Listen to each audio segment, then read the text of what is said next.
नमस्कार मंडळी, आम्ही सध्या आता कोकणात आलेलो आहे आणि आता सध्या गणपती उत्सव चालू आहेत. त्याबद्दल आपल्या 2 मिनटं राकेश बांबीट आपल्या 2 मिनटं माहिती सांगतायत. नाही, गणपती उत्सव ही परंपरा आहे कोकणातली. अनेक वर्षापासून हा सण साजरा केला जातो आणि सगळे भक्तजन अतिशय काबाड कष्ट घेऊन जे वर्षभरासाठी मेहनत करतात आणि आपल्या बाप्पाला घरी आणण्यासाठी त्यांची लगबग सुरू असते. अतिशय उत्सवामध्ये असा कोकणामध्ये गणेशोत्सव सण पाहायला मिळतो.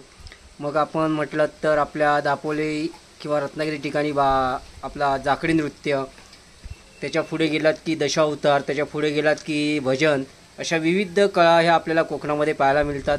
आणि खरोखर आमचा कोकण हा या गणपती सण म्हणा किंवा शिमगा उत्सव म्हणा, ह्या विविधतेसाठी एक नटलेली परंपरा आहे. आणि खरोखर जर तुम्हाला गणपती सण काय असतो ह्याची माहिती घ्यायची असेल तर तुम्ही कोकणात आलं पाहिजे. धन्यवाद बांबीट साहेब तुमचं.